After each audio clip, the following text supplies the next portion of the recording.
Welcome. We're gonna have How's everyone doing? That's Gray and his slick little new haircut. I got a story about this, but I hope damn it, it's in empty. 15, Fuck. 20 years. Oh, look at you. I hope in 15, 20 years when we look back at this specific episode, we remember exactly what we talked about before we actually put in what we're putting out. If you know what I mean. Ladies and gentlemen, this is GrindHaus on 42nd Street. Of course, he introduced me as Gray. He was not wrong. He is Wolfman. He might not have said that. I'll say it for him. I didn't. I was hoping you introduced me since I introduced you. Oh! Well, you're It's being gentlemanlike.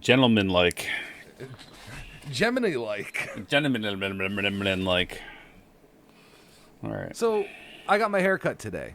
And I went to the normal place I get my hair cut in the mall. And the lady who usually cuts my hair, she's this old lady, Dottie, sweet lady. I didn't know She haircut wasn't places are available. allowed to be open yet. I guess all the county. Just depends on the county. Yeah. But she was doing like a cut in the color and something else, and she was like, "Yeah, I'm not gonna be free for an hour." And I'm like, "Look, no offense, but like, I have an easy haircut. Is there anyone here?" And she's like, "Yeah, this lady will do it." And I go back, and this lady, she's like maybe in her, I don't want to say like too old because you probably listen now, but I'll say like early to mid 40s. And I sit down and I look at her arms, and I see Baghead Jason tattoo. I see another Jason tattoo. I see the Shamrock masks. I see Uber Jason. I'm like, oh shit. This is going to be the best fucking haircut I've ever got. And, like, I told her, I just mentioned, like, oh, I see the horror tattoos. And we started talking. Ends up, like, one of her favorite, she's like, oh, I love Maniac Cop. I'm like, what? Like, you got, like, tattoos to, like, Halloween and Friday the 13th, and you're sitting here talking about Maniac Cop? Maniac Cop is great. Have you actually seen it? I've seen the first one, but she's all about, like, 3 and 4. And, like, I guess there was I don't remember there being a 4, but there is a third one. Okay. Bruce Campbell's in the first one. Yeah. Was it like didn't we talk about this during a live stream? It was like 88 or 89. Yeah, and he's sort of in the second one, but it's more of like a flashback thing. Okay. And she said like Mother's Day was her favorite movie, and she's like, I watch it once a week. I'm like, hopefully not the remake, but It's a pretty so terrible she's cool. movie. And yeah, I mean it's not, it is what it is. But she goes to the conventions, and she got to meet a lot of cool people and stuff like that. So, anyways, that's my new hairdresser, and she's probably going to be listening to this episode or getting caught up on the other ones. Told her, just like I tell all you guys if you don't already know, Facebook, Twitter, Instagram, the Slasher app, YouTube. And I'm sorry that we haven't been paying too much attention to this, but something came to our attention this last week. We started out, and we are a podcast. And I know we've been focusing a lot on the YouTube crowd with our podcast video and this and that. And we kind of let the audio streaming services like sit by the wayside a little bit. And I just want to say hello and thank you to all of the fans who are listening to us on Spotify, Apple Podcasts, Google Podcasts, Podcast Addict, Podbean, Rocket Cast. Like, I don't know where the hell all you guys are, but you're awesome. Yeah. Wherever you are, thank you. Yeah. Do me a favor. If you listen to us on one of the audio streaming services, come find us on Facebook and leave us like a comment or a message saying, hey, I found you guys on whatever, Spotify. And we will definitely respond. We do that. I just think it's cool that we have as many listeners as we do. Yeah, I mean, so we we're have gonna be focusing on you guys too. like 100 times or more listeners on our audio than we do our video stuff on YouTube. So that's why I feel terrible about like not paying attention to it, because like well, I mean, we were trying hard to get video. It's video is king in a way these days, but apparently not for us right now. For us, it's all you audio listeners are king for us, and that's awesome. As long as it's being reached by someone, I don't care. We just figured the video was going to hit better. Yeah. if you guys like the content, whether you guys can see us or just hear us, you know what I mean? We appreciate it. Yeah, I think our YouTube's almost up to 50, but like our Spotify alone is getting like hundreds of plays per episode. And that literally like blew my pants off. Oh shit. You turned red for a second. It went red for a second? What was that? Yeah, what was that, a screen? Yeah, I didn't realize it went red for a second. That was pretty cool. Yeah, I hit Control-Delete to check on something, actually. That I should have did earlier, and yeah. DaVinci's still running in the background when I closed it, like, hours and hours ago. Oh, no. And that could be why, that could be a reason why some of this beginning video might be a little choppy. Hopefully it clears up a little bit. Yeah, DaVinci is a beast. Like, yeah, it's free, and it's incredible. It wasn't running that much. It was only taking about 3 gigs around, which shouldn't be an issue. But yeah. I'm looking at the OBS, and it's still in the yellow for encoding lag. So okay, yeah, maybe it'll get a little better. Yeah, well, it's at 1.1%. It's not high. It's just you want it to be either, in point 0.1, you know what I mean? You know you're going to get a little bit, positive. We are doing something a little different this week, so if the sound looks different or anything, just deal with us. We're still new to this. So got my hair cut, went out and about today, and all is good. Obviously, by the time you guys listen to this, when it's released, the news will already be out. But we are doing a giveaway again. And if you want to participate in that giveaway, you're going to have to go to our Facebook page and check out the rules. I'm not going to sit here and break it down for you guys. Just go to our Facebook page. You'll see the giveaway, post. And you got to enter. We'll be drawing a winner next week during our live stream. Yeah. Also, Rob, that mentioned before, if you're on the audio podcast and you really love the podcast and you want to support us, go to our Patreon. That'd be awesome. And do a donation in there or sign up to be a monthly Patreon, and that would be amazing. That would really help us out a lot. Absolutely. And obviously, if you're a Patreon, you do get exclusive and early access. There's no audio-only stuff, but unfortunately, just how it is. But we'll see if we can do something. I don't know how to do that for Patreon. I know how to link our YouTube videos and our Serial Killer Academy podcast for the videos to there, but maybe we can figure something out for the audio people. And we'll see. We've been mentioning this before, that Spotify is looking to get into the video world. So maybe at that point, they'll allow us to do exclusive or early releases for Spotify, and then in which case you guys would have some kind of audio, we'll see. Hopefully. Everything good down your neck of the woods? Yeah, I mean, nothing noteworthy to talk about. Yeah, well, the usual bullshit. Case, yeah, preparing for the end of the world. I know. Oh, you know what? There is something that is regarding today's episode. You watched the last UFC event this past weekend, right? Mm-hmm. And you said Poirier versus Hooker. Yeah, Dustin Poirier versus Dan Hooker. Like match of the year contender. Yeah. Not contender. It is the fight of the year. Even over that Joanna versus. That was last year, I think. No, the Asian girl. Yeah, I know. Wasn't that last year already? No, that was right before the quarantine. That was like February. Was it? Yeah. Yeah, it's better than that. Really? See, still haven't watched it. I told you to. Dustin won. You didn't. I know. I haven't gotten around to it. I've been watching some other stuff, getting caught up. Dustin Poirier, man, he deserves a lot more than what he gets. I know he was the interim champion. Well, I mean, he won the fight, so. Yeah, but he's in a division with like so many superstars. Mm-hmm. Like You got Connor. You have Justin Gaethje. You have Ferguson. You have Habib. I mean, there's just so many people at the top. Yeah, and he deserves to be there. Hooker is number 5. Poirier was ranked number 3. Okay. So. Well, something you might have seen in the early days of UFC, but maybe not so much today. Dick punches. I knew exactly where he was going. Yeah.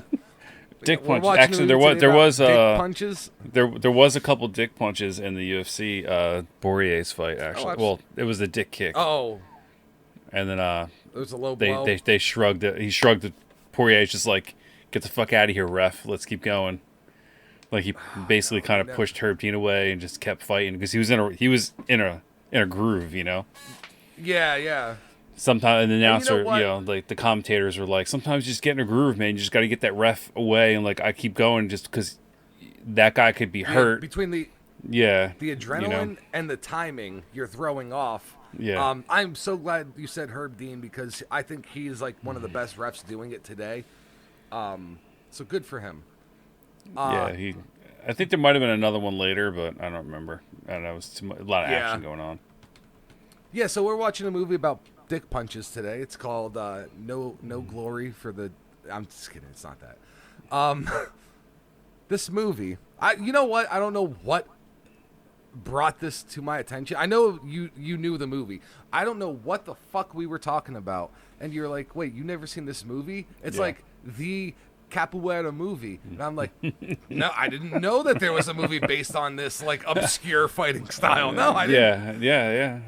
I mean, this was all the rage of 1993, when this movie came out. Yeah, almost 20 years ago now. No, almost 30. God damn, we're getting old. Yeah. Almost 30 years ago now. Capoeira.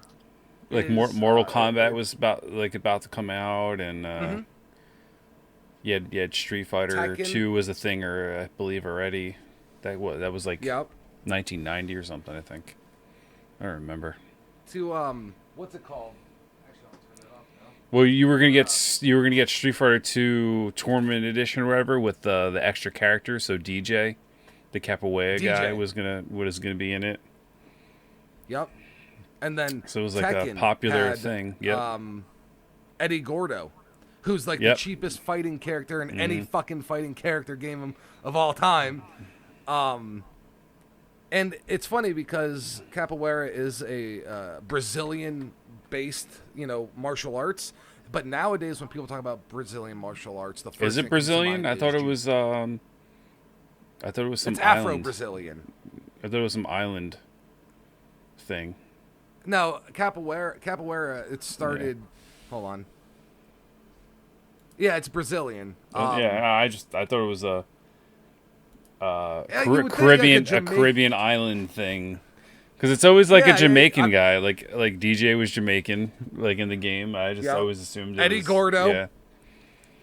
But you know what though? But they said Afro-Brazilian, which could be the black Brazilians, and you know what I mean. You just think they're from the island because that's how they look. They're, you know what I mean? But when people talk about Brazilian martial arts now, they talk usually about jiu-jitsu. Mm-hmm. But before jiu-jitsu, the highlight of Brazilian fighting was capoeira. I was a little young, so I don't remember. But do you remember in like 92 to 95, like at the age that you were, was it everywhere? Was it on TV? Was it in movies? Well, it wasn't everywhere, but it was talked about. Like, this was like one of the only movies that was ever made about it. I think that was like I wouldn't call it like a mainstream movie, but it tried to be a mainstream movie. This is one of those, like, it's trying to teach a positive lesson. It's a little fucking lame and cheesy and whatnot, but it's an after-school special. Yeah. It's very after-school special with, I mean, when you read the summary alone, you get so the movie is Only the Strong. If we haven't mentioned it, came out in 1993. Stars Mark Dukakis, which you'll know Mark. We'll talk about him a little more, but he was in other martial arts movies. We'll get into what he wasn't earlier. But the plot of this that someone wrote up here on IMDb is Ex-Special Forces soldier Louis Stevens, Mark Dukakis, returns to Miami, hence the Capoeira. It's got to be Miami, of course, to find his former high school overrun by drugs and violence. A master of the Brazilian martial art, Capoeira. Oh, it says Brazilian right there. Okay. Stevens pledges to straighten out a dozen of the school's worst students by teaching them his demanding and highly disciplined fighting style. Slowly, his program begins to work, giving the students new hope and purpose, but the local drug lord himself, a martial arts expert, gotta be the bad guy, vows to stop What are the odds? Stevens' positive influence. Now Stevens must fight to save his own life, and as well as the lives of his rebellious young students. Now, if that doesn't jazz you up, I don't know what will. You may just need a kick in the balls or a ball bunch. Two things. I told Wolfman, within the first 10 minutes of watching this movie, I said to myself, this is one of those movies that drops the title of the movie in the movie. And 40 minutes it totally does. I was not disappointed. Secondly, it's extra cheesy. So here's the thing. There were so many movies in that late 80s, early 90s that were like those after school specials weren't necessarily bad movies. This is a bad movie, but it's like an unintentional comedy. This movie's so funny, but it's not supposed to be. I guess there's supposed to be some spots that's supposed to be funny, but for the most part, this movie's hilarious. But the spots that are supposed to be funny fall flat because the comedy is not good. What's funny is the shit that's supposed to be taken seriously. Yes. I even said to Wolfman, like, I think you just sent me the most unintentionally gay movie I've ever seen. But the main thing is, and I think Mark Dukakis does spend half the movie with his shirt off, I think. Right, I think that's actually in his contract. When it might be in the contract, yeah. I mean, he's a handsome guy, though. I mean, it's not, he looks good. He's a good-looking dude. Yeah, he's fine. He's fucking shredded. He legitimately looks like a pretty boy tough guy. Yeah. And I said, what are the odds that this bad guy in the movie not only is like a master of martial arts, but a master of capoeira? Like, wait. You're telling me that this guy, who's like the local drug lord, kingpin, whatever, is not only a badass fighter, but he just so happens to be master in the discipline that Dukakis' character has as well? Talk about plot convenience. I mean, this is that kind of movie. This is it. Yeah, I mean, they were trying to highlight this martial arts because it was like a short fad, short craze a little bit, kind of like Tybo. Tybo was around the same time with Billy Blanks. Yep. Another one we have to get into his movies one day of the same cheesiness variety. Ugh, yeah. Fuck that guy. That guy's awesome. I don't know if he said it, but if you guys see, we're talking about it like everyone kind of knows what it is, but like capoeira is a mixed martial art, or it's a mixed style of dance and rhythmic moving, and a lot of like kicks and I don't want to say acrobatics. No, acrobatics is a good word for it. It's fair. Acrobatic kicks, punches in a rhythmic dance. It's called dance fighting, basically, in a short nutshell. Right. Very easily blocked. That's why you don't see many UFC fighters using many capoeira moves. And a lot of times in this movie, like, one guy will get kicked in the face 8 times in a row, and I'm like, dude, put your hands up. What are you doing? But you'll see a little bit of how capoeira, or vice versa, jiu-jitsu they bleed into themselves. Because a lot of the crazy jiu-jitsu moves that you don't see in an MMA fight, but you'll see it in a jiu-jitsu tournament or whatnot, are very similar. They're very rhythmic, crazy. There'll be like a fucking somersault or a flip, or you're jumping up and rolling, your Peruvian neckties, your go-go platas, your umplatas, and stuff like go-go that. platas, they're like on the ground. That's a little. That's just an arm lock. I'm talking like but I'm talking like there's one move where you roll in, like you do like kind of like a somersault roll, and you goes into a knee bar, and I forget what that's called, but someone did that Yeah. to You're BJ pretty Penn much recently in the first round. And Yeah. BJ's I forget the guy, but it's like it's not something you see normally, even though it wasn't an MMA. You'll see like flying arm bars and Yep. standing jumping triangle into a triangle, like some crazy stuff that you wouldn't see normally. It's the setups. Yeah. The setups to these jiu-jitsu moves are based in capoeira, whereas the moves themselves that they're setting up going into, that's jiu-jitsu. Yeah. Now, there was a fighter that fought in the UFC at some point. See, the problem is he didn't get too big. His name was Elizeu Zaleski dos Santos. His nickname in the ring was Capoeira because, besides being Brazilian, it was his main fighting style. He's probably in this movie for all I know. Well, he was 5'11", 170 pounds, so he's welterweight. And besides being trained in Capoeira, he was trained in Muay Thai and BJJ. He has years active, 2009 till now, so he's still active. 28 fights. He has 22 wins, so he's only lost 6 times.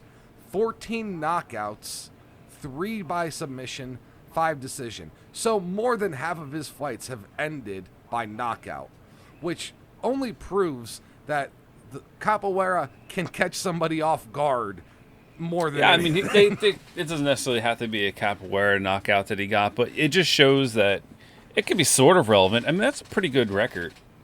If you only lost 6 times, if you only lost 6 times, you have a little over 20 wins. Like, that's a pretty decent career there. I mean, unfortunately, he's not headlining anything anywhere. He didn't get a title anywhere. But I mean, maybe he's only lost to big name guys. There are guys out there that literally have only lost to the best of the best, and they're not even considered like top guys because they lost 6 times. But when you look at their losses, it'll be like the top 5 or 6 guys in that division. You know what I mean? Like, it's just like, they can't crack it, but they're studs. They're fucking. And it's funny because there's a lot of people out there who get on these bad, like they get 3 opponents in a row who are like top contenders. So like I remember I want to say maybe it was Chuck Liddell when he first went over. He lost to Vanderlei Silva and Randy Couture back to back, and everyone was like, "Oh well, he was all hype, this and that." Then he ended up becoming this massive star. Until Rampage got a hold of him. But then, Rampage had his fights where he lost 2 in a row to some of the best. Mirko Cro Cop, same thing. Like, sometimes but some of these guys are champions though. It doesn't it's not the same. Yeah, no, I'm just saying when you're fighting at a higher tier, you might end up getting a couple, in a row that. Well, recently Cowboy Cerrone is a good example of that. He lost like 3 in a row, but it's like literally to like the best dudes around. You know what I mean? Like he lost to Gaethje, who was now fighting for the title against Khabib in November or something like that, I think, or October. Well, it's official. He's the interim, or is he the official champion? Was he stripped? No. They called him interim, but Gaethje said he's like, "Fuck this! This ain't a real title." He's like, "I'm fighting for the real title coming up." He actually threw the title on the ground after he won the interim title. Yeah, because he wants.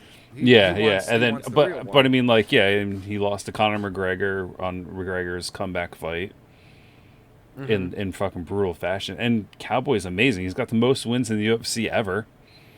He has the most, I think, knockouts.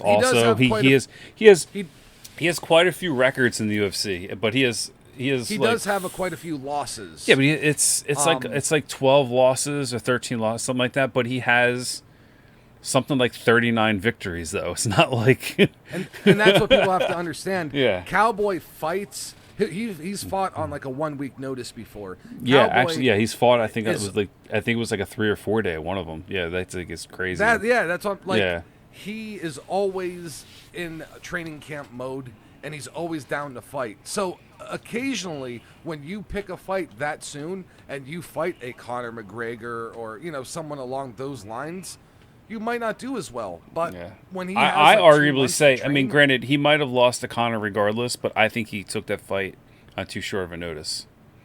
Because he got Conor fight? Oh, absolutely. Yeah, because he got beat up by Gaethje pretty good. Even though it was a fight, you know, he still got knocked out. But like, and then even the fight before that, he might have won that one, but it was a goddamn war. Did. You know what I mean? It was a war though, and they were both like, their faces were just mangled the fuck. You know what I mean? And then he took the Gaethje fight like 2 months after, and then he fought Conor. I think it was something like 4 weeks, maybe not even. Yeah, about a month after. Yeah, it was like 4 weeks or 3 weeks like after that fight, and I'm like, dude, I understand you want to fight a lot, and you know, but you got to rest a little bit too. He was on a roll before that, though. We have to say he had like 5 wins in a row. I understand why Donald took the fight with Conor, because that's a fucking payday. You know what I mean? Yeah. So regardless of the time, you're getting paid, win, lose, whatever. So I would have taken that fight if I was him too. But if you go and I'd fight Francis Ngannou right now. I'll drop some weight to get in the weight class for a payday. I would not fight Francis Ngannou. I would much rather go with like Overeem or something. I would fight Francis. You know why? Because he can't wrestle worth a shit. Not that I'm a fucking great wrestler, but I would run and dodge and duck and dive and just try to hug his fucking ass and Randy Couture him as much as I can until I get knocked out. That's all. You just gotta hug him, but you gotta show emotion. Be like, brother, I really actually love you. I don't want you to kill me. My key is to make him laugh and stomp on his feet while I'm hugging him and tickling him ever so softly and gently. Tickle, tickle, so listen, tickle. Cerrone, this is actually sad. Cerrone is in a 4-fight losing streak right now. But let me just tell you these. Yeah, this is what I'm talking about. Yeah, this is ridiculous. At 238, he lost to Tony Ferguson. Yeah, that was the other one I was thinking of. Yeah, Tony, that fight was hold on, but that fight was a war with Tony. They both were beat the fuck up horribly. If the doctor wouldn't have stopped it, I don't know what the judges would have seen. But it was glorious. Yeah, Tony beat him up, but he beat Tony up a little bit too, though. It was both back and forth. Back and forth. So that was 238. Okay, then he did a fight night and he lost to Justin Gaethje. And we know what happened with Justin Gaethje now. He's top of the world, basically. Then at 246, he did Conor McGregor, lost. And then at 249, just 3 cards later, he lost to Anthony Pettis, who people sleep on Pettis. He was a champion.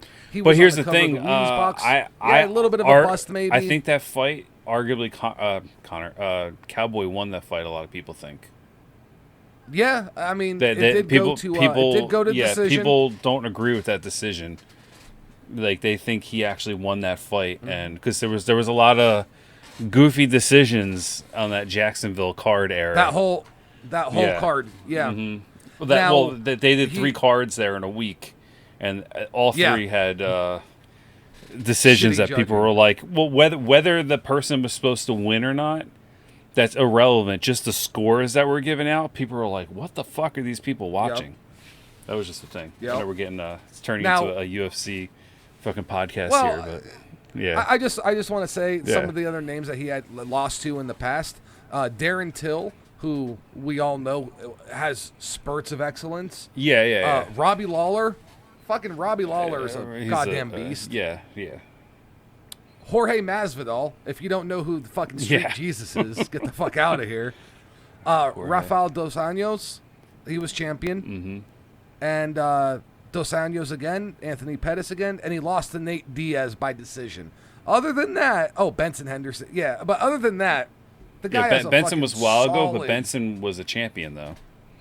Yes, he was. So it's like only besides Nate Diaz and fucking Street Jesus, Jorge Masvidal, every one of his losses came from future. But he's one of those guys that was fighting in like 3 different weight classes too, though. That's fucking Masvidal could be a champion if he gets the right fights because he's on a tear right now. But he's holding out about money and other bullshit, so he might not fight at all anytime soon because he's an idiot. And then Nate Diaz, we know how he went. If he if he was just allowed to smoke pot the whole time, because he got a lot of suspensions and other bullshit because he smoked pot. He would be and his brother. Yeah, well, yeah. Nick is a whole nother. He's even. I know. A whole nother. But like, if they didn't get in so much trouble for their pot smoking, they would have been consistently fighting, and those guys both would be champions right now, probably. You know what I mean? That it'd be a totally different story. Absolutely. I mean, those guys are always training. They have the best cardio in the business. Those two. You know, Nate. Yep. You know, he's a fucking Dude, beast, man. So is Nick. There's a video on YouTube of Nate when he was 15 in a full contact fight, not just a BJJ fight, a full contact fight. Didn't he knock out some like 26-year-old or something? It was like guy was like nearly 30, like 28, 29 years old, and he fucking got on top of him, smacked him around a little, let him get up, fucking took him down again, like manhandled him, 15-year-old kid. I mean, so basically Donald Cerrone is a very good fighter. Oh, he's just lost to some of the best in the world. He's only lost to the best in the world. He hasn't lost. I mean, the only one that's questionable is Darren Till. But I think Darren Till just needs to get into a better camp, and maybe he'll be a better fighter in the second half of his career. Kind of like Cerrone. Cerrone, a lot of those losses, too, were early in his career, with the exception of the losing streak recently. So he would kind of one lost a couple in the beginning. Then he went on a nice tear. And then he lost. Yeah, very good. And then he lost one, and then I think he took a little bit of time off, and then he went on a tear, and then now he's lost a couple in a row, and then arguably won that last one. So, you know. I'll tell you, after his last loss to Dos Anjos, he won 1, 2, 3, 4, 5, 6. He won 9 in a row. Yeah, that's pretty good. He beat Benson Henderson. He beat Eddie Alvarez. He beat Edson Barboza. Yeah, these are all fucking killers, man. These are all killers. Yeah. So they're not just little dudes. Cowboy, don't sleep on the 155-pound division, and don't sleep on the 170-pound division. Basically, is what we're getting at. Yes. It's a fucking fireworks divisions, man. Fireworks. You know, people say that the heavyweight used to be like the main draw. I don't think heavyweight has been an actual draw since Brock Lesnar was in the UFC actively. Well, I mean, I sort of disagree. I mean, Brock was a draw because he came over from wrestling, but he wasn't a draw because he was good. No. He was a draw because he was a name. Yeah, you had some guys. Yeah, but you had some guys that were some draws in heavyweight, but around that same time. Not like Conor and Habib and those guys though. No. They're massive. No, he had good numbers, but I feel like Kane got similar numbers to him though. C level Kane. Yeah, Kane was a strong. Yeah. Kane has some strong numbers. Like I said, C level Kane. UFC jokes. People, if they know what we're talking about, they'll get it. Look, if you're listening to a podcast that's talking about a movie that's strictly about capoeira, you pretty much know a little bit about fighting, okay? You might. And if you're one of our normal listeners, you're going to love this episode because the amount of cheese of this movie is enough to do a 3-cheese Philly sandwich. Yeah. Go get yourself a box of Ritz crackers before you watch this movie. That's all I'm saying. Yeah, we're going to be spreading on thick tonight. All right, so let's talk about the production of this a little bit. Takes place in Miami. Do you think it was actually shot in Miami? I don't know. You'd have to actually Google that, or like Wikipedia. Okay. I'll have to take a peek. No, actually, filming locations under IMDb does say Miami, Florida. So. Okay. All right. Yeah. All right. Yeah. So it had a budget of $6 million actually... estimated. What? Okay, I see. Yeah. No, they just don't show much of the city of Miami. They show a lot of like the ghetto, the outskirts, the beach and the woods. Honestly, Miami is mostly ghetto. It's just like you get that one area that everyone normally sees is the little fancy area. But most of Miami is not very nice at all. Yeah, Miami's not a nice place. It's very crime-ridden. Oh, cesspool. I know. And no offense to anyone that lives there. there. My grandparents used to live there, and it was not. So you spent time down there before. Yeah. Well, I mean, I was young, but I mean, you can tell, and you see like documentaries and stuff, and they bring you Oh yeah, in. first 48. Well, no, not even that. Just the They're one always about the baseball documentary with the steroids and the doping and all that. A lot of it took place in Miami, and it talks about the clubs, the different weightlifting gyms, and there's just that whole thing with the A-Rod, with the doping and the steroids. A lot of that took place in Miami. Okay. And there was these guys that got in business. Yeah, the doctor. Yeah, and it talks about the different businesses and the people he was dealing with, and they went into like different gyms and other like a whole like with the whole micro dosing and stuff. Like it shows a good. It's actually an amazing documentary. If you actually check out Rick Ross's music video for BMF, that actually does show what Miami's really like, and it is very much box fan in the window type of houses. You know what I mean? Or which, Jorge Masvidal. Jorge Masvidal backyard fights and Kimbo Slice backyard fights of that era is all in Miami, man. Yeah. Not Miami all, but a lot of it took place. Yeah, a lot of it took place there. No, my grandparents literally got robbed. I mean, we weren't there at the time, but literally these dudes pulled up in a van, jumped out. They were literally in their driveway, my grandparents. And the dude jumped out with a fucking M60 and they got robbed. Not like a regular gun, not a fucking M60. Yeah. Rambo's fucking gun. You see him on the cover of First Blood Part 2 Rambo. That big fucking machine gun. They got robbed one of them. I mean, we're not talking like those. They didn't live there. They didn't live there very long after that. And they're old people. I mean, granted that happened like 30 years ago, but they were still. Yeah, they would have been. They were still 50. But secretly, that's quite impressive. That somebody can get out of a car and pull that out and be like, "Hey, motherfucker!"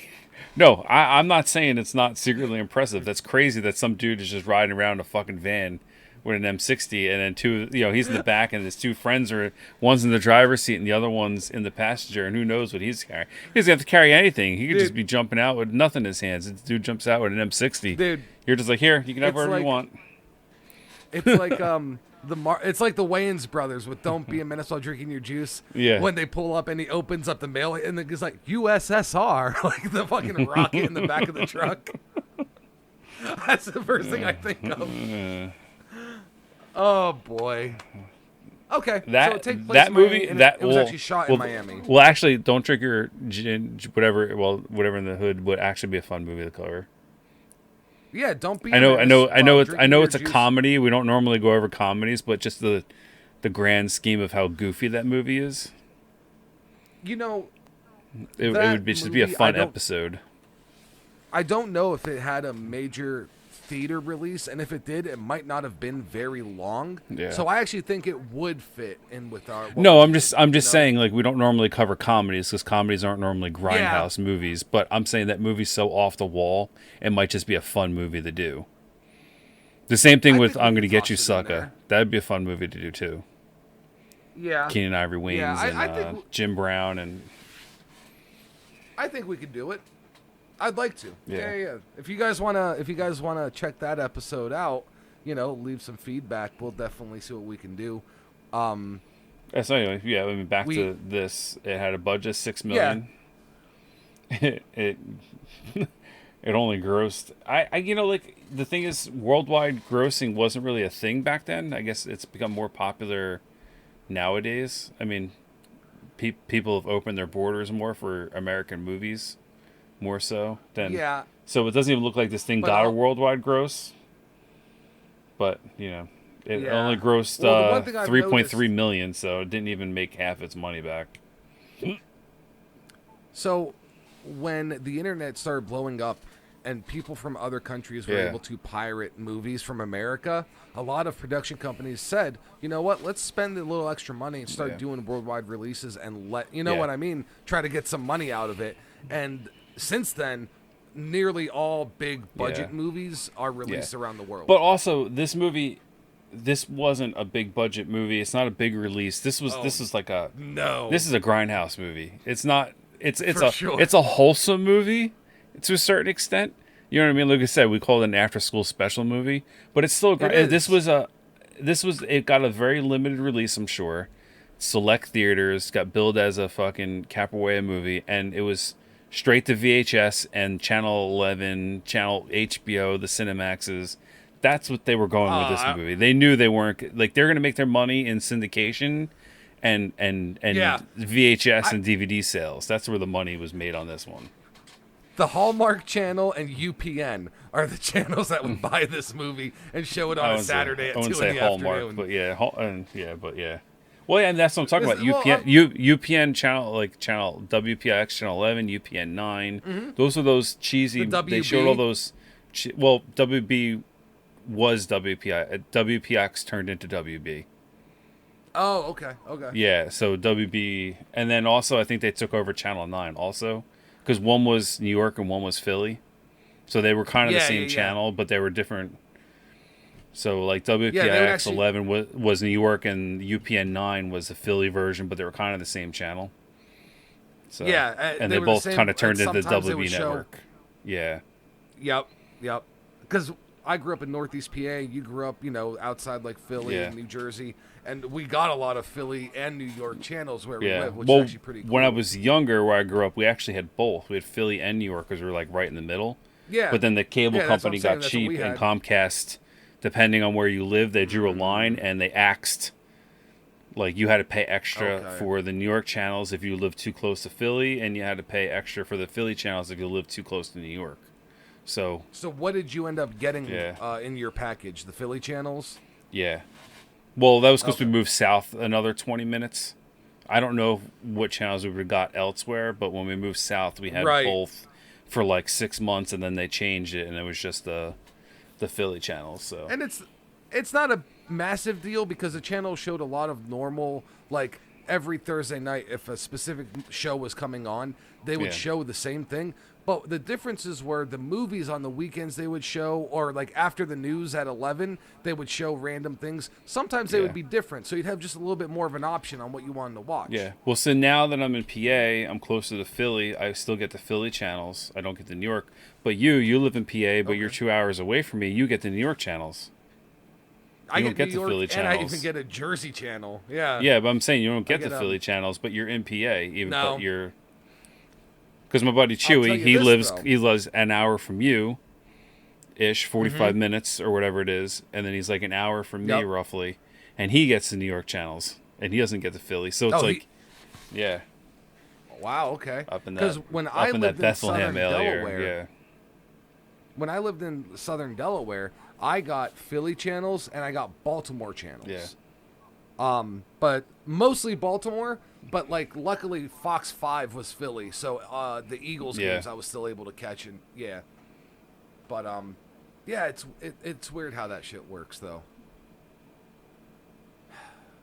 I just want the channels I want. God damn it. Yeah, I understand. Now you get if you have an antenna or on certain cable companies, you can watch Comet and all those old movies again. It's basically. I think Channel 11 on an antenna is still technically there. It's not like it's not WB, but it's WPIX still. But I don't even know what they. I was like doing some Googling the other day, and I think it's still technically a channel, but it's like an antenna only channel. I have an antenna, so I actually might run that thing later to see what I pick up. Yeah, but you'll pick up Comet. Comet. I keep telling you about Comet. Comet's awesome, but then again, you might not. I don't know what you're gonna get because Comet is a Philly. I wonder if there's a New York affiliate of that channel.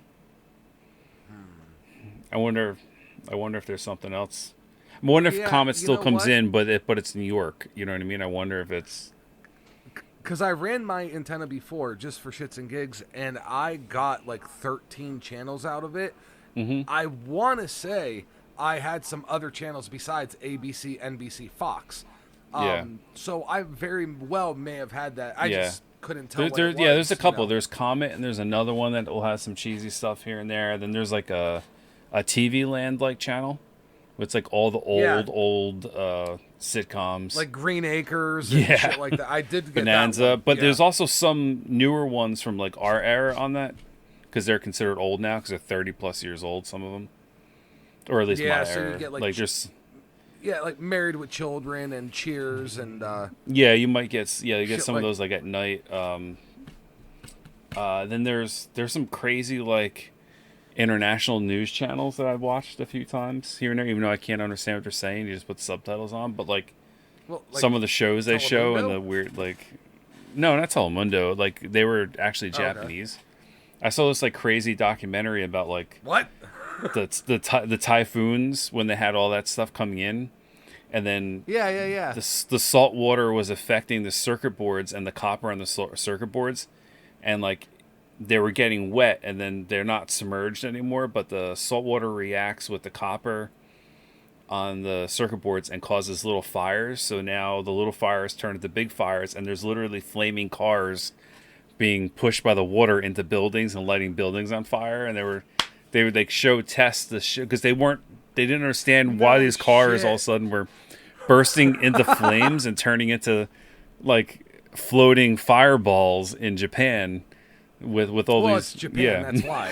I mean, come on. But it was just really cool. So they did testing, and they took a circuit board and they just put like a dropper, and it was dropping salt water on it every so often, and you just see this smoke coming up, and the next the circuit board out of nowhere just a little flame starts, and then the rubber gets on fire, this gets on fire, whatever, flammable.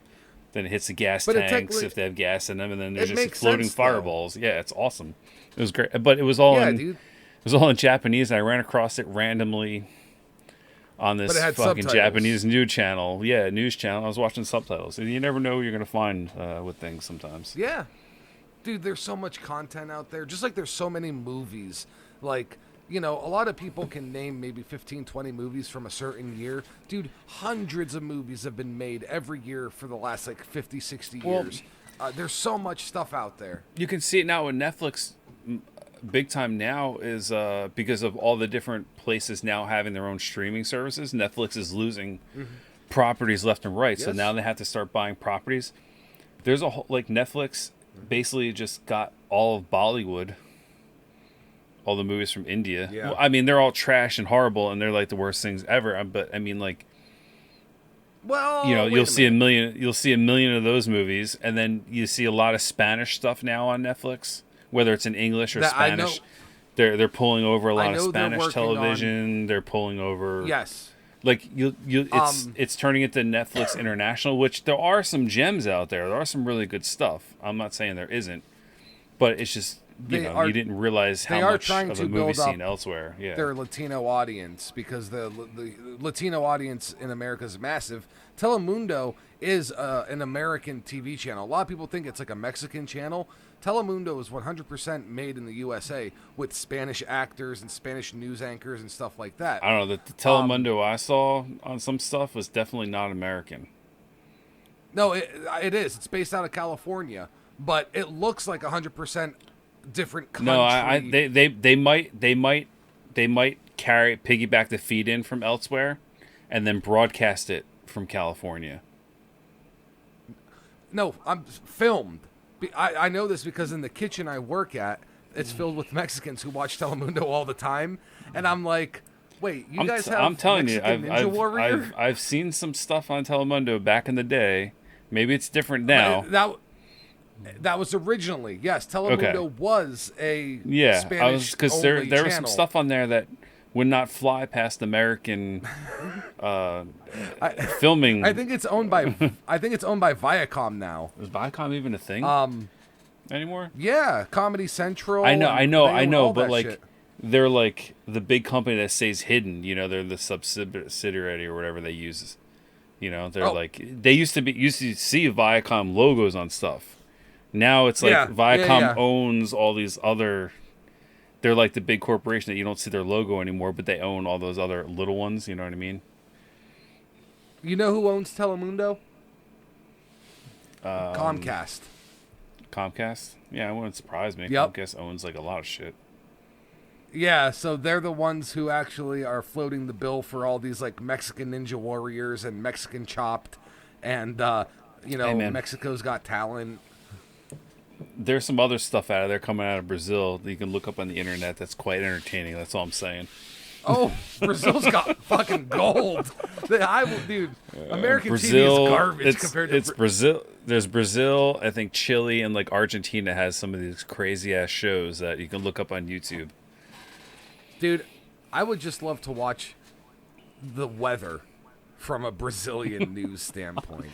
That's all I'm saying. All right, so you know what I'm saying? I think it's Argentina has this show. I don't remember what it's called, but it's basically girls in bikinis playing soccer on a soaped up giant inflatable mini field. Yeah, and they're just literally. Yes, I'm here. What's up? Yeah, and they're just literally. It's like them playing soccer in like you know, like the old soccer? Mud, like, you know, but like in a soaped up, like you see like the mud wrestling type, but not mud, but it's just like soapy water and whatnot. Like suds. And they're flopping all over their suds, knocking. Yeah, it's quite entertaining. There's one with a boyfriend and okay. That's just it. They're wearing like next to nothing bikinis. They're playing soccer in next to nothing bikinis in this soapy, suddy. I know you. I lost you on when I said Argentina. I need you to go into more detail. Yeah. I need you to go into a little bit more detail. No, okay, that's all the detail you get. Tiny bit more. It's all the detail you get, Creeper. I'm almost there. That's all the detail you get, Creeper. There's another one of it's usually like a boyfriend and girlfriend or a husband and wife duo, but they're always like young 20-something-year-old couples that are all like fit, and they do like crazy. Sure. It's all in subtitles. You can't understand it, but it's highly entertaining. I'm not watching for the language, my friend. Yeah, I know. Yeah, I know you're not. The one thing I will say is Spanish-speaking soap operas have not changed in 40 years. They are still shit. They're awful. They still use the same fucking 1977 Wurlitzer organ for their stinger, like a ring, like whenever something dramatic has, like, oh Dios mío, ring. That sound is still in those fucking shows. You know, you remember King of the Hill, right? Yes. All right. So I actually never liked King of the Hill when I was younger. Me neither. But now that I'm older and I understand the comedy better, I think it's an amazing show. But there's that whole like Peggy watches that Spanish soap opera with the priest that's a gunman or whatever. I actually kind of wish that was like a real TV show because I would totally watch that. It might you always get clips of it. Just haven't found it. Yeah, exactly. It might actually be like they had to get that idea from somewhere, right? Yeah, seriously. But I mean, a lot of Spanish soap operas are very off the wall. I guess Machete is kind of very similar. I guess, even though he's not. But maybe what's his name? Cheech Marin, when he's in Machete as the priest and he helps him as the gunman. Maybe he's actually that guy. The original King of the Hill. Yeah. But he's retired now, and then he comes back for Machete, so he had this whole little side story. Robert Rodriguez, if you're hearing this right now, you need to make that goddamn TV show. And you need to cut us in. We'll be writers. We can write the shit out of this. I don't speak Spanish, but I can fake it. I can be amused and give you good ideas, and you just go from there. So, let's try to revert this back. We are not watching a Spanish-speaking movie today. No, but there's probably some Portuguese speaking. Yeah, I would say there might be some Portuguese. There actually probably is some Spanish because in Miami, a lot of Cubans and stuff like that. So there might be. But it's Capoeira, so that they're probably speaking Portuguese in the sake of things. Yeah. I didn't check out the subtitles. I should have, but I didn't. I'm trying to find what I found earlier. We'll go. Okay, so I just want to mention real quick the director of this. How would you pronounce his last name? Lettich? Lettich? Lettich? Lettich? Like lettuce? Yeah, sort of. Lettich. Like Lettich. Okay. Lettich, yeah. Sheldon Lettich is the director's name. Have you seen any of his filmography? Yeah. How would I not have seen some of his filmography? I figured you would. Honest to God, maybe nobody else. No, what do you mean nobody else? He's the writer for Bloodsport. He wrote Rambo 3, right. Lionheart, Double Impact, Legionnaire, Max. I didn't know there was a Max 2. I would say he's more of a writer than he is a director. Although for directing, yes, like you said, Lionheart, Double Impact, Only the Strong, obviously. But he directed Lionheart, credits, Double Impact. No. Those were his writer credits I just read. His director credits are Lionheart, yeah. That's what I was saying. As a director, people may not know him as much, but if you, as a writer, you've definitely seen Bloodsport, you've seen Rambo. You know what I mean? Was Double Impact that Jean-Claude Van Damme and yes, and Dennis Rodman? No. Double Impact is Jean-Claude Van Damme playing himself. The twin. Yeah. Yeah. Good Van Damme and bad Van Damme. What is the Dennis Rodman one? I don't remember the name of it offhand. You know this. I know. It's fuck. I was just talking about this the other day too. It's not deep something, is it? No. I didn't want to actually like look it up, but I might have Oh, you know what? It's Double Team. Double Team. That's what it is. Okay. Yeah. Yep. Yeah. We're gonna have to watch that one eventually. Oh, I mean that's a fucking given. I feel like they did 2 movies together. No, it's only one. Was it? Okay. Yeah. Oh, you know what it was? I know. We'll get back to what we were talking about. Rodman was in another action movie called Simon Says. I don't remember that offhand. It's awful. But that add it to the list. But yeah, Double Team for sure. But yeah, this Littich guy. Obviously, you're a little bit more well versed in the action movies from this era. Mm-hmm. What do you know about Ruskies? It's a short, so I don't know anything. Okay, all right. Yeah, actually, no, never mind. It's just a screenplay. Hold on, let me. I thought it said short. I misunderstood. Ruskies, a group of American boys and a shipwrecked Russian sailor become friends in the midst of the Cold War. I know nothing about it. So yeah, that wasn't what I was thinking of. I thought it was something else. No, you're. Are you thinking of it's like a Red Dawn type of movie with Patrick Swayze? Yeah. And Charlie Sheen and. Literally what I was thinking. Yeah. I mean, this has Joaquin Phoenix in it. Oh. This movie. Oh, but he had to have been young. Yeah, he's billed as Leaf Phoenix. I wonder if that's his original name because his parents were fucking crazy. Or because like Leaf, whatever, Erickson, Garrison, whatever, he was popular. Who knows? Yeah. But yeah, Sheldon Littich. I don't 100% know all these names really, so. Yeah. I don't know. Peter Billingsley, I know that name. Yeah, that's what I'm saying. There's a couple names I know. Oh, Mrs. shit. Summer Phoenix, is that like his mom or something? I don't know. Is that a sister? Dude, Peter Billingsley, you know who he was? He was Ralphie from A Christmas Story. Is that who that is? I know that name. I just yeah, that's where I heard of it. Yeah, okay. So I might have to check that one out at some point. Got a 5.7. I mean, it's not. Yeah. That's kind of like a average rating on here. Mm-hmm. No, but I'm saying like for his writer credits. Yeah, I mean. He's got some pretty intense stuff. Yeah, mostly his writing credits are more impressive, but he does have a couple pretty decent director stuff here. Like Lionheart's really good. I do like Double Impact. Only Strong's cheesy awesome here. Mm-hmm. Perfect Target was, another cheesy okay movie. Now we're along the lines of this. No, along the lines of a more action. It's no Nemesis, but I mean it's. But it's not an after-school special. Yeah, it's not an after-school special.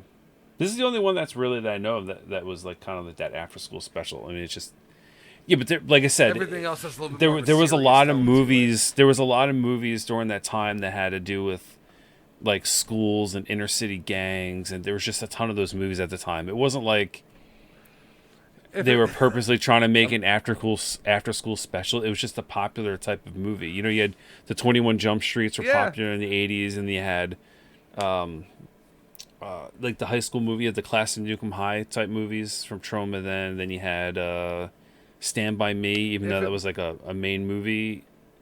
Yeah, you know, that was like a big. But you if know, it like wasn't that was about, just a popular. But if it wasn't about saving the school, it was about saving the rec center. You know what? It was like the kids, the rec center, or whatever. Yeah, it was just a popular. Like Billy Blanks had one or two of them like that. Yeah, Chuck Norris. Even Ernest had a movie where it was like save the camp, save the rec. You know, it was. It's the original one. Ernest Goes to Camp. The first one. Okay, yeah. Yeah. Yeah. And it's like and like Heavyweights. Keep the camp the same. Basically, it's like, I mean, they're a little different. Evil. They're in the same spectrum, but they're on like the opposite. Like you had your bad kids, save the school, drug dealers and whatnot, and then on this side of the spectrum, and then you had your earnest heavyweights on the other. Even though they're kind of the same thing, but they go about it differently. Yeah, they travel a different road to get to still, the same. You're still trying to save. It's still got a positive message at the end, but. This one's for adults. This one's for kids. Like, this one's an action. This one's a comedy. You know what I mean? Like, it's. But they could have the same goal. Yeah. Whether it's for kids or adults, it's like we have to save this establishment. Yeah. Yeah. Yeah, and this side had like your Billy Blank movies, or were a couple of them that were like that. There's some other. I have to close my door. Hold on. Right. No, we weren't. If you're listening to the audio podcast, obviously. There might be a little weird pause, but we're just going to act like nothing ever happened.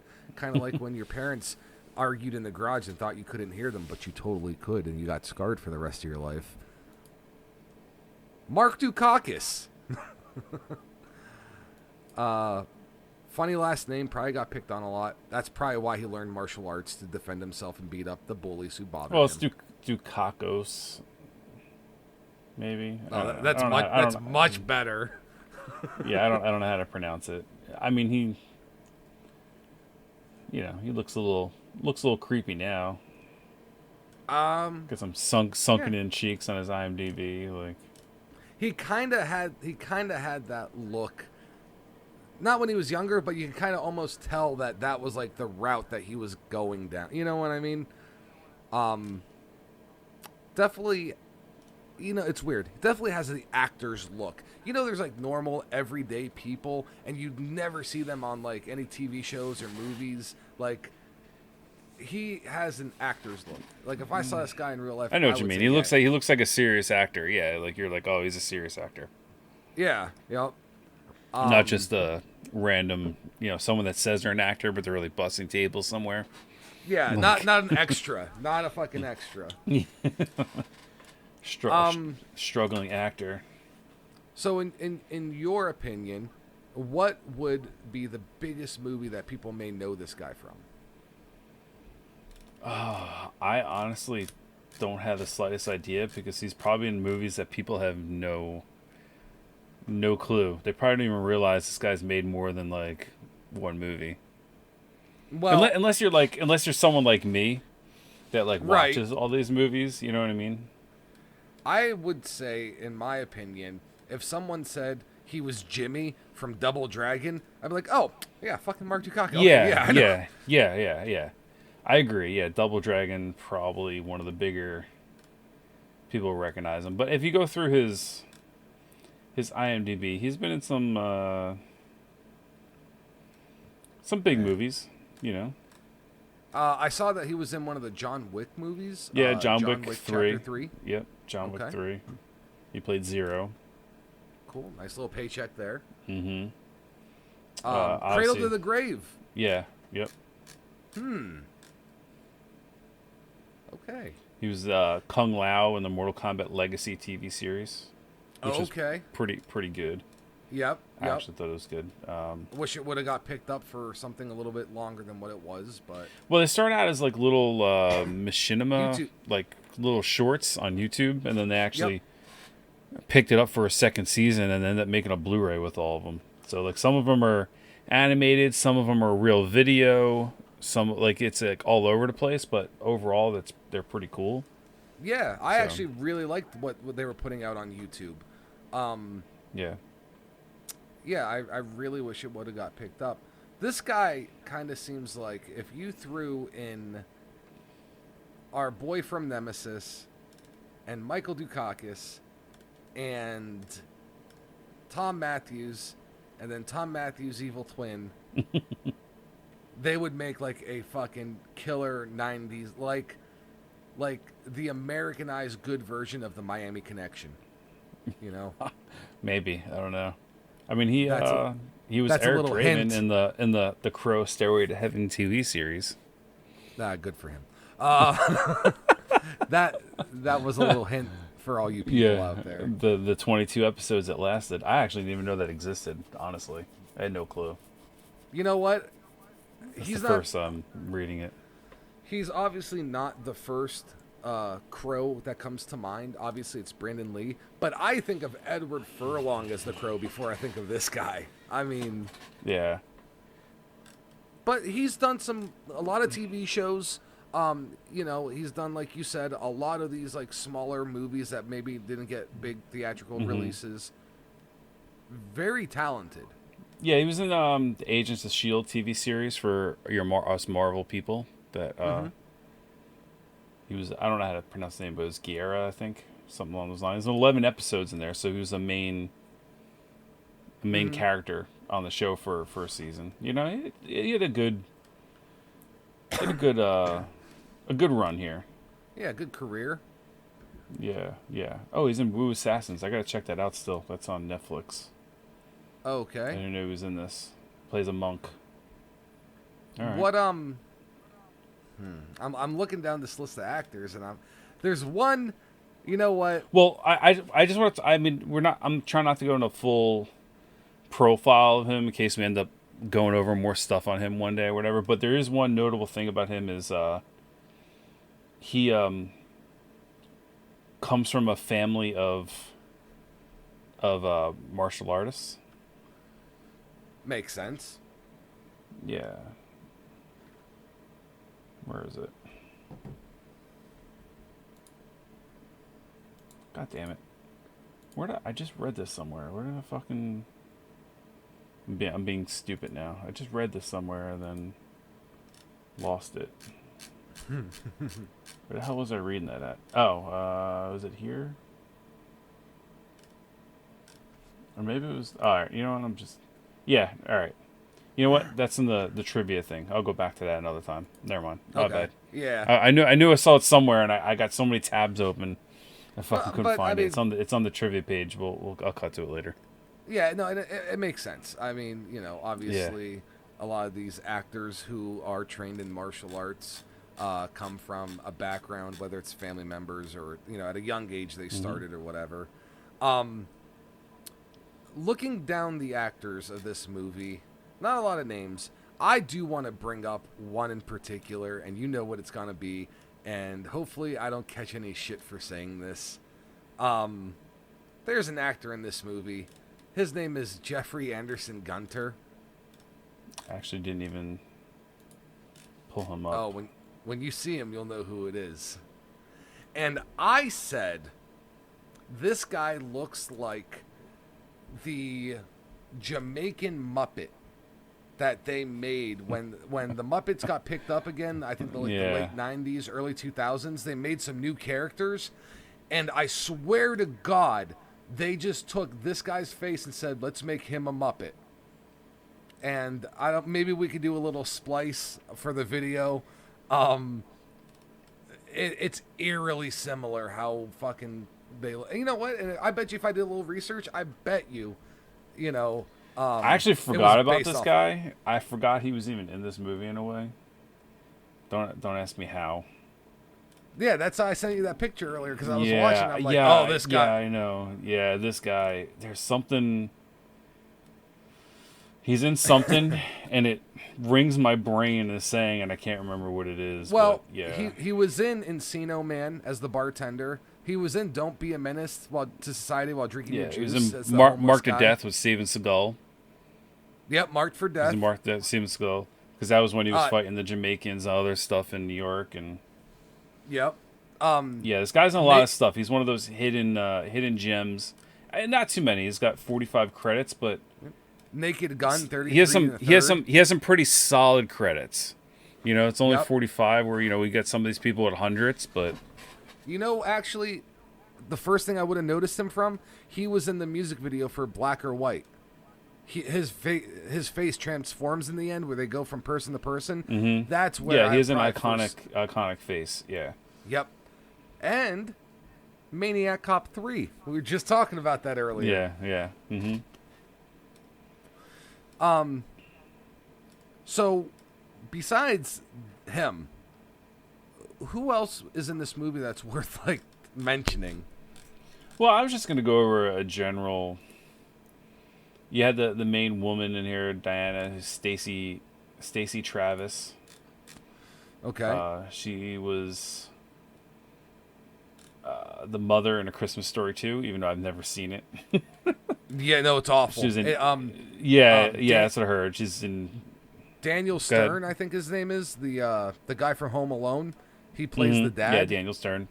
Yeah, it's awful. Just stay away. Just going from the top to the bottom. She's not really. She's in a few comedies here and there.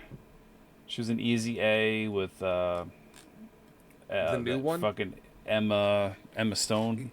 Yeah, she's hot. But that movie, man. Yeah, she's mostly all TV stuff. I just want to give her a shout out because she's like a main actress in here. She's a pretty woman. She's not. Yeah. She has a good mostly all TV stuff. I'm not seeing any movies. She was in Ghost World, and that's not really our our people per se. Our group of listeners there might be here. Some fans of ours who are into it, but... She was in Mystery Men. I know you like that movie. Of course. She was Power Woman. She was barely in that movie. I know, but I'm just saying. Yeah, but it's cool that she was in it. Yeah, she was in Phantasm 2. That's what I wanted to mention. She was Jerry. Phantasm 2. That's her first movie credit. Okay. She's one of the girls. I know Phantasms is that's what I wanted to go through. Was like the first fucking thing in there. But that's like a huge deal. The Phantasm movies in the horror world. Yeah. And then you have Jeffrey Lewis. Now, I was waiting to actually say Jeffrey Lewis because I feel bad because I didn't realize I actually didn't know he died. Was. I didn't realize he died. Yeah. Well, I didn't realize he died, but I didn't realize that this guy was who he was because in this movie he doesn't look like who he would be in his later career, but he plays Roy in The Devil's Rejects. Mm-hmm.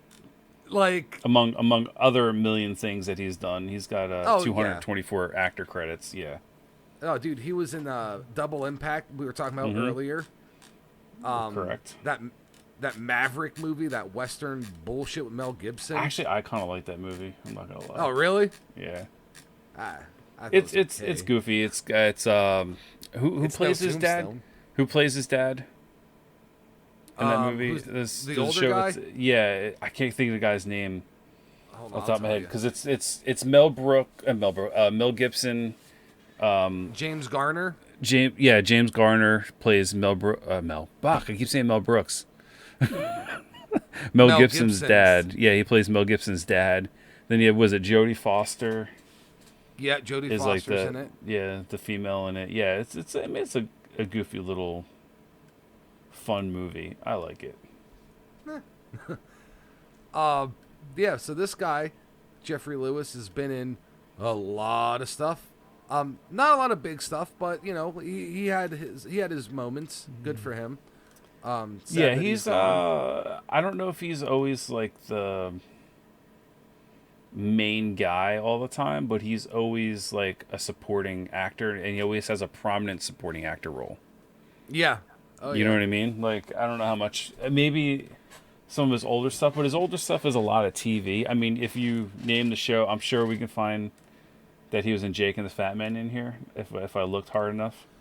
Well, there's your one for the episode. I mean, I wouldn't be surprised. I mean, he's in everything else. He's in BJ and the Bear. So if he's not in Jake and the Fat Man, he's in that one. BJ and the Bear is like the close second to Jake and the Fat Man. It's like right here. It's a close, yeah. And you know what? There's another show that pops up all the time, and we never mention it. Murder, She Wrote. I actually haven't seen that one pop up that much, but yeah, that is a popular movie. So he was in Night of the Comet. That was an iconic horror movie back in the day. Okay. In 1984, that's a pretty good one. I'm just trying. I mean, yeah. And A-Team, Magnum PI. I mean, a ton of other stuff earlier. Yeah, just thumbing through his stuff. MacGyver. I mean, you fucking name it. He was in Golden Girls, Matlock. I mean, Webster. Yeah. I mean, it goes everywhere and anywhere. He was in Pink Cadillac. He was Ricky Z with that's a Clint Eastwood movie. Okay. He was in Fletch Lives with Chevy Chase. He played the KKK leader. The Fletch movies are kind of funny. Like they're not as fun. He was technically Captain Schroeder, uncredited in Tango and Cash. Okay. So he's got some little. He was in Lawnmower Man, Point of No Return, Army of One, Dolph Lundgren. Only the Strong here. Yeah, because now we're getting in the 90s. We're getting more of his like mid-career when it was just like movies. Yeah, he said Maverick, Walker, Texas Ranger. I don't want to go through. Yeah, all right, yeah. And then there's Murder, She Wrote up towards the top. Yeah. Yeah. So if people saw his face, they would probably be able to recognize him. Although I did not recognize him when I watched this movie originally. I did not say, "Oh my God, that's Roy from Devil's Reject." You know what I mean? I didn't see it. Now, I might have skipped. He was in an episode of My Name Is Earl for you. There you go. Oh, see, I didn't even fucking put that together. I was just gonna joke about like Paco Christian Pietro. Oh yeah, you want to bring him up? Todd. He hasn't done anything. Yeah, Todd Sussman was the last one. I was just gonna bring him up because this is his first starring role, and it was a pretty like main role. Yeah. So, just to give him a shout out. He didn't do very many. Only 6 actor credits, unfortunately. I guess this movie wasn't the launching pad that he was hoping for. That he'd hope. Yeah, I mean, but it was his first starring role. He had one movie before this, and then he did Street Law, Champions, Hard Time. I mean, maybe he moved on to do better things for all we know. Maybe. Yeah. Maybe it's not that he sucked at acting.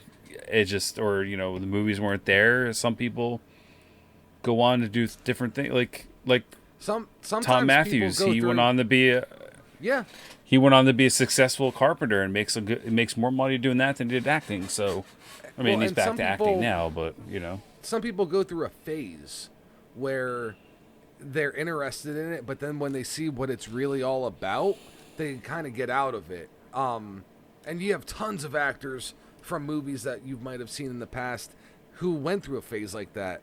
Just a few years of being popular. After that, though, the Todd Sussman guy, I didn't. It says he's in a Mexican. He's in a Mexican soap opera series. It's just not listed on here, so he could be a long time fucking runner in that for all. He could be doing Mexican TV, but it doesn't mean everything's listed all the time here on IMDb. That is true about IMDb. Especially when it comes to international stuff. International stuff kind of gets the poo-poo on this website. Yeah. He could be a fucking Mexican international movie star, and we'd have no idea. Well, I don't know about a massive star. There's a few. No. I mean, like a Mexican star. You know what I mean? There's a difference between international. I just meant international as in because it's Mexico City. Yeah. Not like international megastar. Yeah. Do you remember a few years ago there was a trailer for a movie?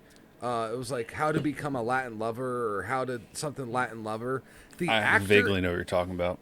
The actor in that movie is literally like the Tom Cruise of his nation. Yeah. But in the States, he's like a B-level actor. Yeah. Mm-hmm. So he probably has an IMDb that shows everything he's been in, but it's because he got some popularity in the States as well. Well, people expect this from us too somewhat, but that's like bringing up Conan and Vampiro. In Mexico, They're wrestling Massive. legends. They're Oh. superstar. They're like the Hulk Hogan and Undertaker of Mexico, but here in the States, they were nothing but minor role players in I wouldn't say companies in a jobbers. way.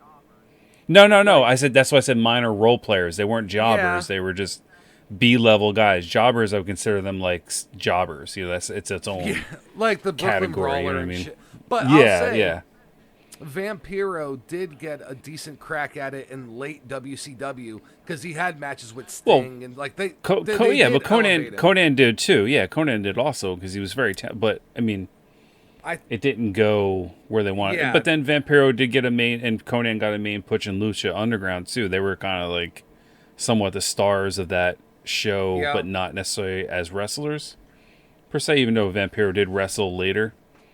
Yeah, A little bit. To put over Pentagon Jr., he put him over. So yeah, Lucha Underground should have been a little bigger in the States. I think it would have had a nice following. yeah, well, they weren't able to run a company worth of shit. So that's what happened with that, basically. Yeah. So lastly, I do want to mention this Todd Sussman guy. I in the movie I didn't know anything about him, and then looking at his IMDb. I've seen every movie that, like, what he's known for. Yeah. Coneheads, Beverly Hills Cop 2, Blast from the Past. I actually seen that piece of shit. And The Taking of Pelham 1, 2, 3. Like, I've seen all of those. And I still, like, who the fuck is this guy? I didn't, He's another one. He's always a side person. Yeah. You know what I mean? He's always like a starring, not the star necessarily, but... yeah, words aren't my best strong suit right now for some reason.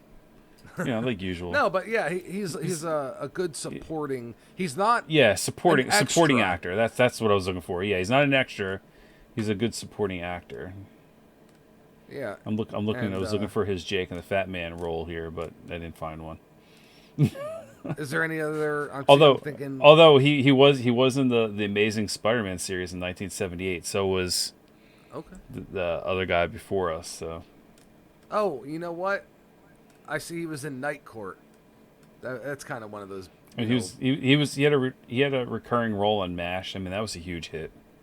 Yeah, I never got into MASH, but everyone like older than me said like MASH was like the shit when it was out. Yeah, that was one of the main highest rated shows like in the long time. Mid to late 70s. Yeah.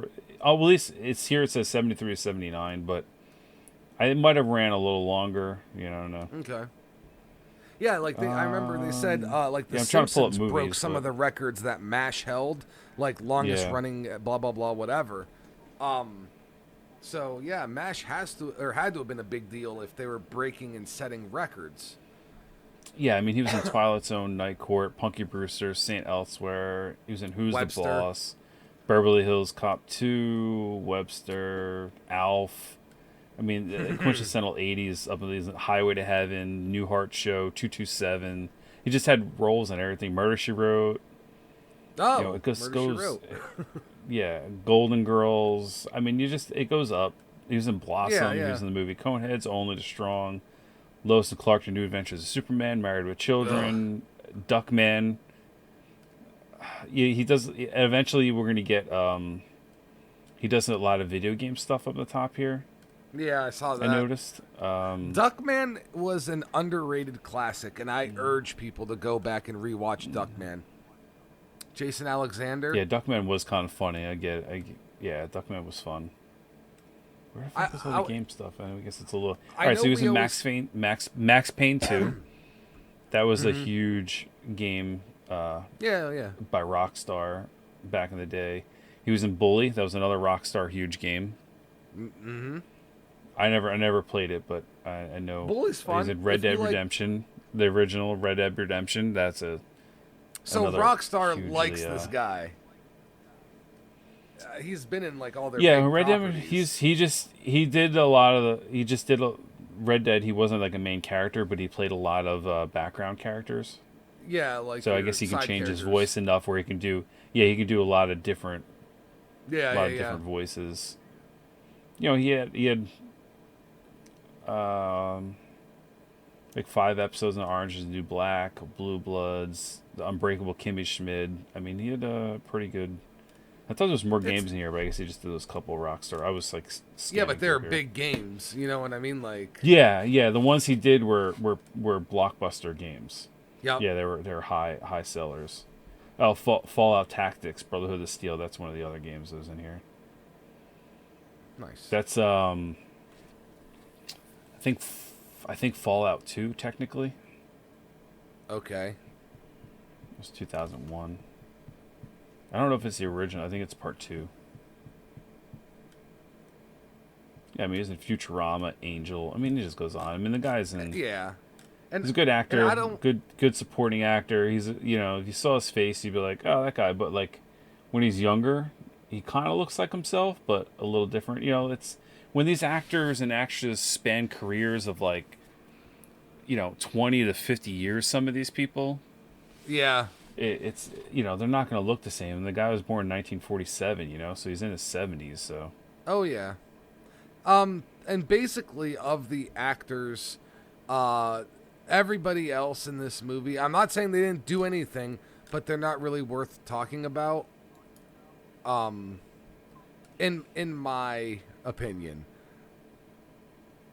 Yeah, no, I agree. I mean, maybe there's 1 or 2 in there that went on to do something, but that's if we're not going to go crazy and go through everyone's backgrounds. But those are like the big notables in here, and some of them aren't even big notables. I just like to give them a shout out because they had starring roles, and they did good in the movie. Unfortunately, maybe they never went on to do other stuff. But I mean, it's not always about the big guys. Sometimes you're going to give the little shout outs to some of the other people out there. Give them a little honest respect. To God, when was the last time any of these actors were even talked about, especially from a podcast that's reviewing a movie that wasn't even very popular in the first place? You know what I mean? Like, if these actors in this movie somehow did a Google or YouTube search about this movie and they see our podcast episode and see that we gave them a few minutes for like, hey, they did this and that, they might think it's pretty cool, Interesting. Did you check out any of the trivia on this movie? Yeah. 3 of them are actually kind of interesting. I'm reading the 4th one right this second. All right. So the 4th one is what it is.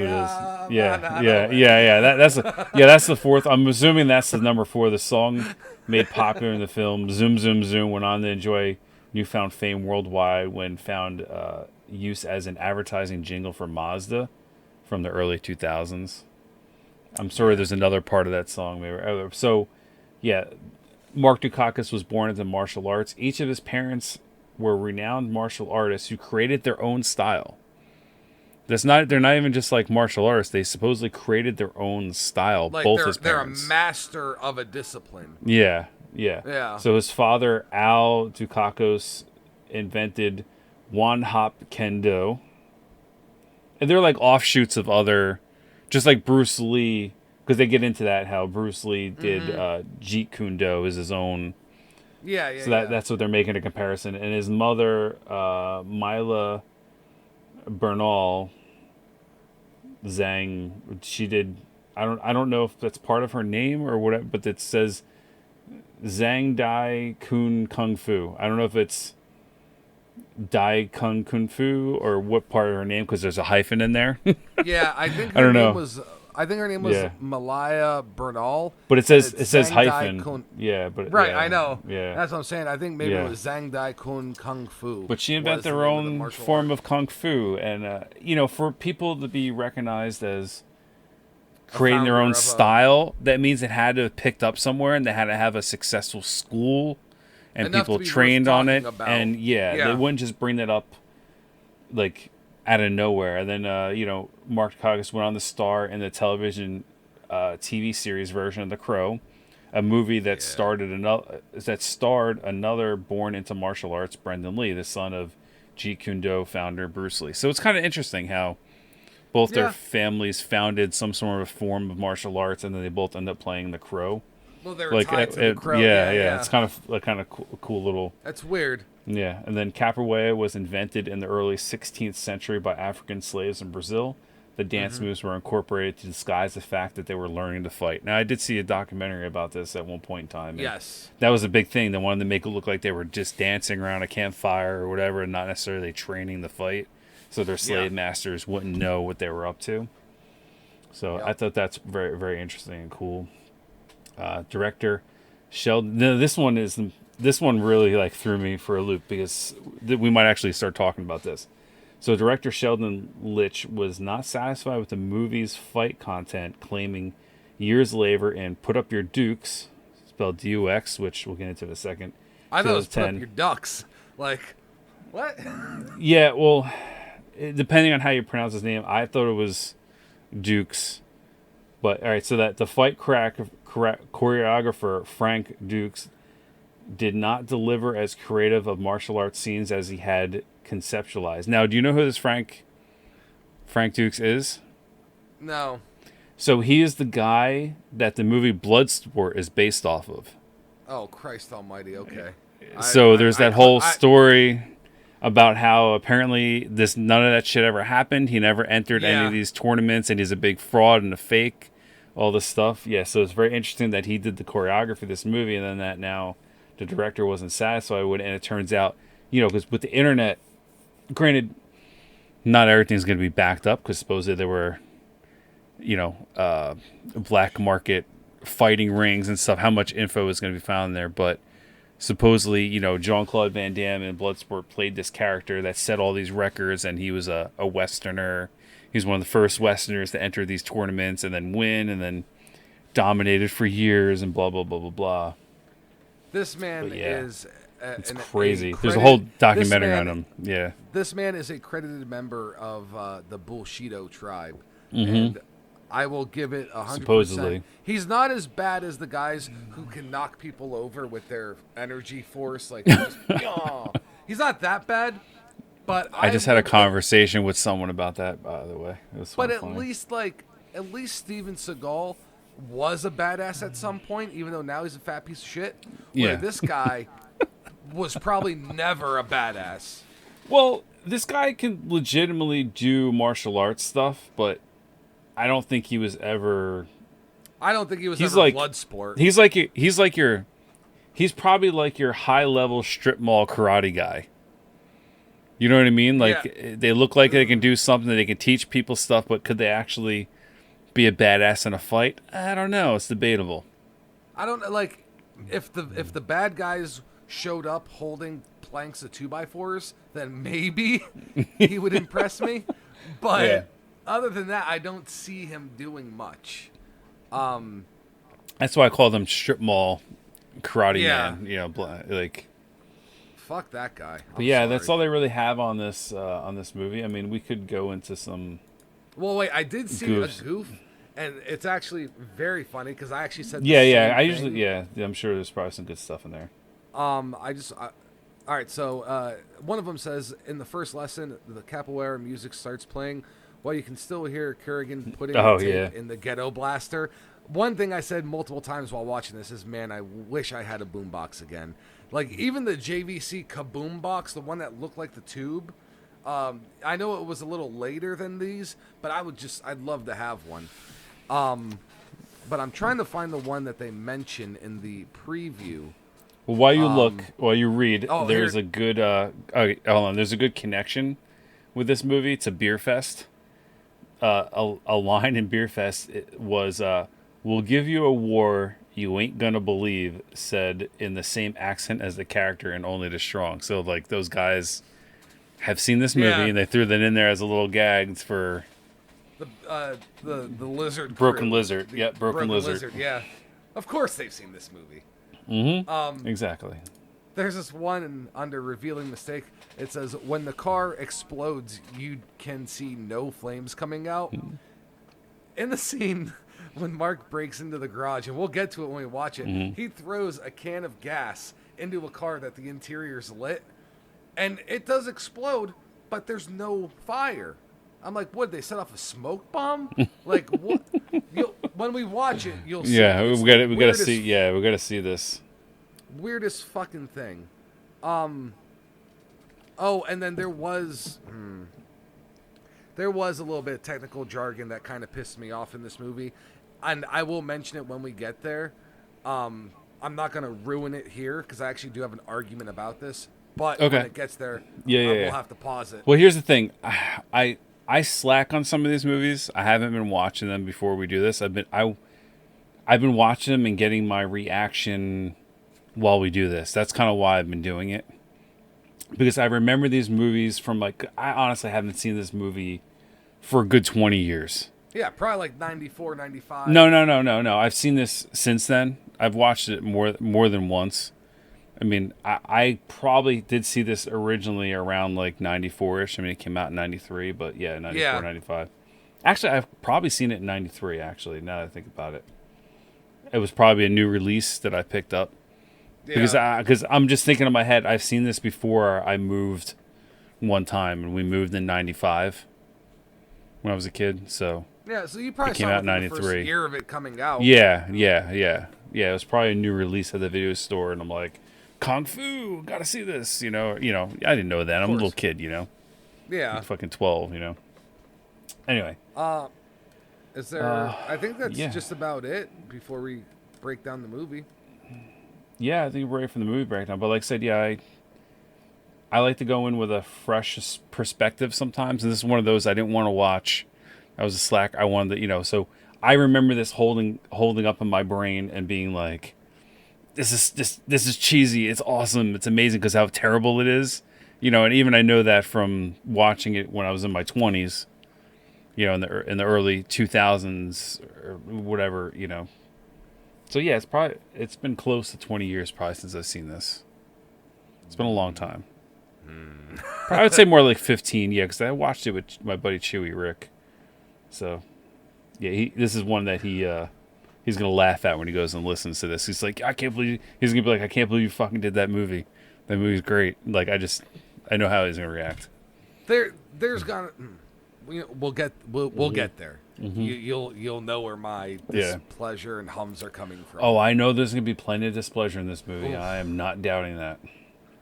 But obviously, this is part 1, and part 2 is the breakdown. That's kind of what we've been doing, where part 1's like our actual podcast version, and part 2 is our breakdown and review. And we do go off on tangents in part 2, so it's not just the movie. We talk about other stuff. Yeah. Usually all the time. But we try to keep it related to the movie at least, where this one's a little more lighthearted. Yes, we talk about the main movie we're going to go over, but we also leave it to where we can talk about whatever the fuck we want also, what's going on, whatever pops in our brain. But we end a little up more talking lenient about other movies a lot. Yeah. Because we talk about the actors and what they've been in. So it's still based around movies. It's just, a little bit more freeform. Yeah. Obviously, if this is the end of part 1, stay tuned because you're about to hear Gore's pick of the week. And she's got a kill of the week that will be released on our Facebook later in the week. So you got to make sure you check that out. And again, if you're listening to us on any audio streaming platform, hit us up on Facebook and let us know where you listen. So here in the next couple weeks, when we consolidate and we get rid of some of the platforms we're on, you can still hear us on your favorite platform, whatever that may be. I think that's it. Yeah, I mean, make sure, like you said, make sure you're going to our Facebook. Come say hi, like our Facebook page. Check out our Patreon. Think about becoming a supporter, even if you don't want to be a monthly person and you want to donate to help our podcast become better. I mean, we desperately need some upgrades on some of our equipment and stuff. We could use your help with donations. That'd be amazing. We got some stuff we're trying to do. We're trying to put together our Laserdisc collection. That's something we've been talking about. We want to make some videos of some ancient technology. We did come across some older technology in Laserdisc recently, and hopefully in the future we can bring some videos of showing you guys that. There is a little teaser up on Facebook, which you should put on the GrindHaus page. It's on your own, but... I thought about it, but I want to clear it with everyone first, because what I did, I just held my phone and I was like, hey, it did this and this. If I put something on GrindHaus, I'm actually going to edit something with proper, actual shots. No, I'm saying you should make something and put it up on the GrindHaus. Yeah. You could take it with your GoPro or your other camera you have, so it's a little better quality in your phone, and then You can put together a little video. Yeah. We put it on YouTube also. You know, just to get a little you more. don't see a lot of, But it's cool. No. working CED players and stuff. Actually, So, honestly, I've never heard of one until you showed me one. Like before you bought that player, when you showed me that you actually had a thing, you're like, oh, I just because it was cool, I bought this. Yeah, you know, like I'm more of a if I'm gonna buy something, I want to use it. You know what I mean? I don't really buy. You'll just buy something because it's cool. I'm more practical. Well, I'll buy something if I feel like it could be like part of, like, I like to collect horror stuff. And I saw originally I had The Shining on a CED, and I'm like, oh, that's cool. It's a format I've never heard of. It's The Shining. I'll get it. So when I saw this, I was aware, but the fact that the machine actually worked, that is like a whole new level of being cool. So it's like it works. It's not the greatest. It needs a new needle to read the disc better. But this right here, big old floppy. Yeah, basically it's a big old floppy disk with a record inside. Yep. It's kind of what it boils down to. It's amazing what you can do with vinyl, and vinyl's still around. Yep, making a comeback. Hopefully this makes a comeback at some point. That'd be great. I doubt it, but you know. I would love to see someone make a modern day Laserdisc player that's just affordable. Yeah, like dude, you can get a Blu-ray player now for less than like $70. You can get a DVD player for like 20. Just make a fucking Laserdisc player that's like $50. That's it.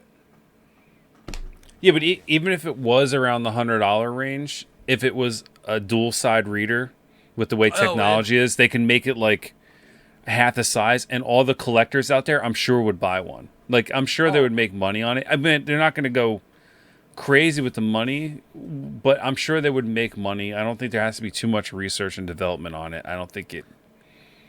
No, but you know the technology is already out there, and they can shrink everything. If we draw up enough interest in laser discs, a company might actually see the popularity. Like with vinyl, vinyl started getting popular. These companies started making vinyl players again. So if so they're making record players again. Yep. Yeah. So we might have been the start. Hopefully, who knows? There's plenty of other people out there, but hopefully, hopefully it picks up. Hopefully we can review some of our awesome laser discs, because they are very different than like DVD and Blu-ray. Some of the stuff's never even been released. So when you read about it, it's you're lucky if it made it onto DVD, and then some of those versions or extended clips or whatever, they never made it to Blu-ray or whatnot, and some of them never even made it to DVD. They're only on Laserdisc. Or the VHS, and even then, VHS was very rare to have add-on material. You didn't see director's cuts. It only fits so much, you know. You didn't get any add-on stuff usually. It's very rare. So if you want to donate or become a Patreon, that is usually the kind of stuff that we'll be getting. Stuff to entertain you guys with. Other than that, I am Gray. I'm Wolfman, and we'll see you in part 2, hopefully. This is GrindHaus out. Yeah. What? What were you gonna say? I was on. No, I already did. I was gonna say it was pick of the week, but they know because it's literally. Oh yeah, it's coming up now. All right, GrindHaus out now. Bye.